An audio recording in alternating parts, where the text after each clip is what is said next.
I chose the name of this podcast because I liked what was happening. I liked the work that was coming out, and it's like I want to help more people make the content I like reading. Let's make more of this shit happen. And Pete, it's hard for people to do it longer if they don't have any way to kind of monetize it.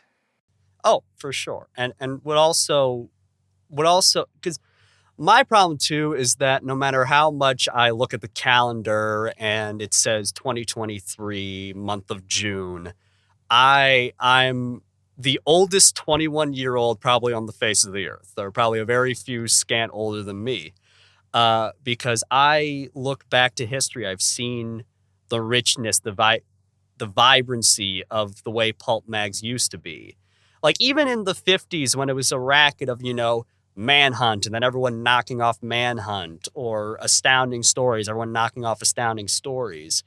Uh, there was still so many opportunities for writers and creatives to get out there, get themselves published, get themselves, made. You had EC Comics as well as you had DC, you had Marvel, and you had everyone firing at full cylinder, like just on a tear in that early half of the 20th century. And then slowly the opportunities started to dwindle to the point where there are only a handful of legacy magazines still left.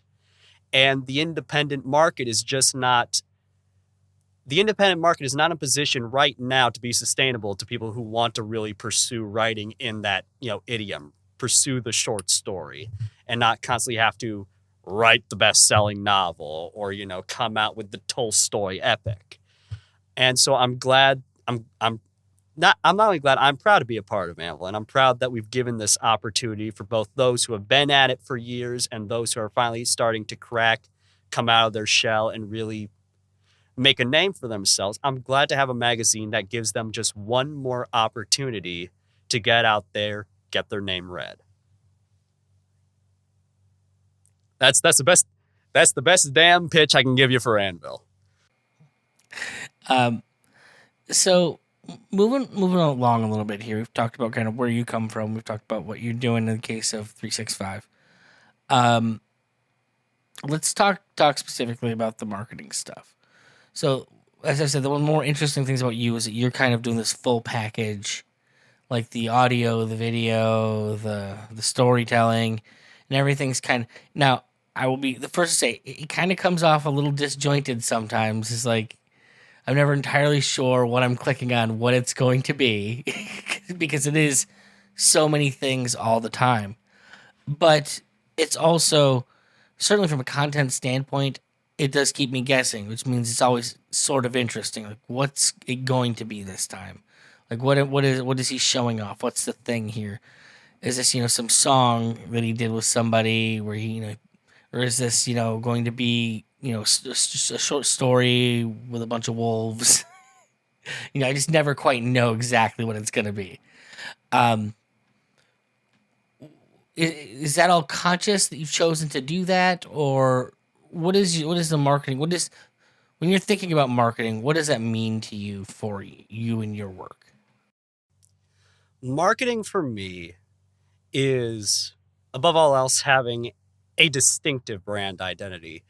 Consistency, I think, will come in due time, but the truth of the matter is, I'm 21 years old. I'm trying to run this thing up. I'm trying to build this up from the ground. And naturally, as I evolve as a creative, as I evolve as an artist, things will tend towards just a general evolution. Like, one, the stories might change tone slightly, but they'll try to be within the set parameters of the world. So there's never going to be a shark to jump.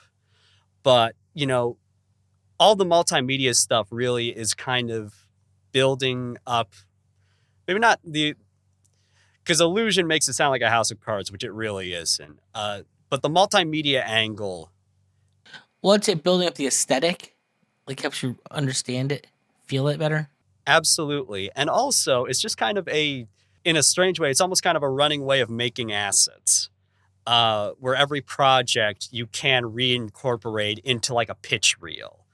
And because here's the other thing too, a lot of the stuff that I do, I'm able to do for free, which is the crazy thing. Because the artist, obviously, I always pay my artist handsomely. Kevin John Jacob has been a stud for me because he basically had to learn how to do anthro style artwork with kind of that touch of Bluth in there, but still there's a lot of his, because he's based in the Philippines, so there's a lot of his comic style, comic with two Ks, there. So it's kind of this East meets West sort of look to the series with that hint of noir throughout. But stuff like cards for Red Light Bites, Solar Joint Stories, those are all graphic design pieces done in free image editors. Some of the stuff that I've been doing for Act Vault, I've already bought my editing software outright. So long as my computer is still around, that editing software is still good as gold. And I'm able to kind of just push in all these different directions, not even in a spaghetti to the wall, see what sticks way, but everything that reinforces what the series is about.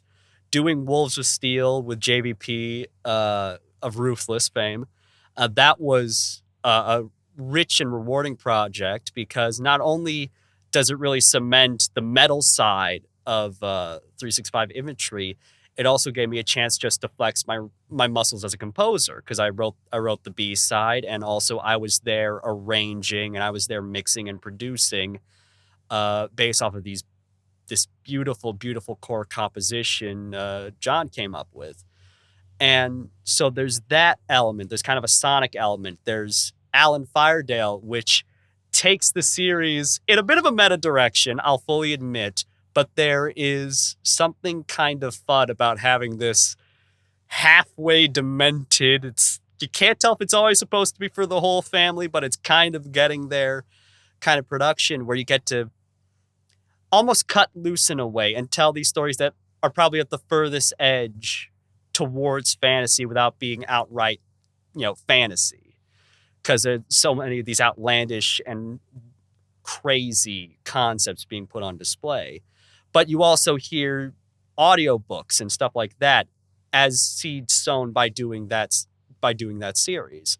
And then, of course, there's Vault, which is kind of an anything goes thing, where you now have a video element, but also by nature of it being a ARG or an alternate reality game, now you have people who have to start, dredging through the site looking for, hey, maybe there's the back of a URL here, or what takes you from here to here to here, and these kind of rabbit holes readers and viewers can fall down and find these absolutely stomach churning because I say stomach churning like it's gross and gory.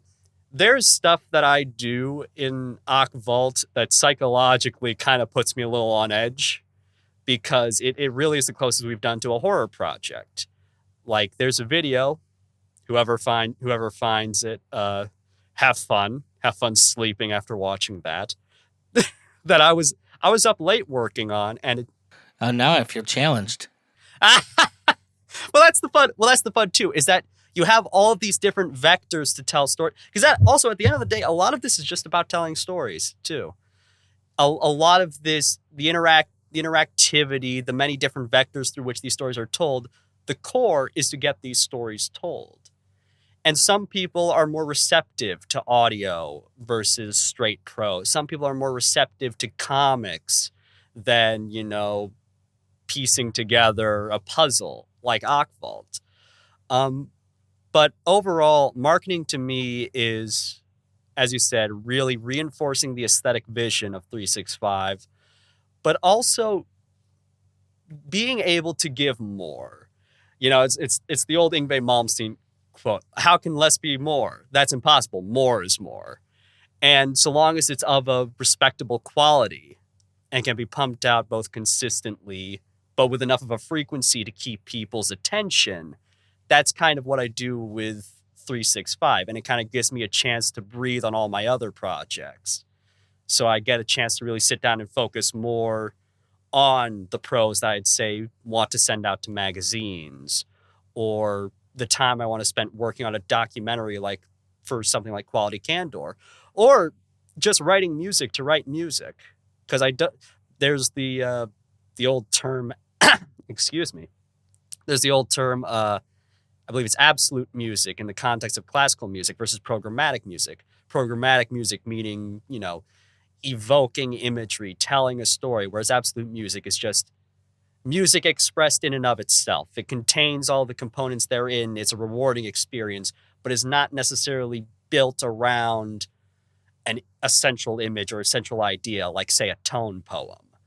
And being able to have 365 concentrated on telling stories across various avenues and at a certain even pace kind of has given me the freedom in all my other projects, really. So I have the one thing that's really the workhorse project, and then everything else can kind of be tended to as needed without having to rush. Might not be the best word to use because that makes it sound like I'm like filing everything out the door. But maybe rush is the word to use. It gives everything more time to gestate and more time to develop. So I can sit there, not think about wolves and cars, and think about, say, dragons and barbarian warriors or PIs on, dark, rainy nights and things like that. It gives me something to almost balance myself with and then go off into all my other pursuits.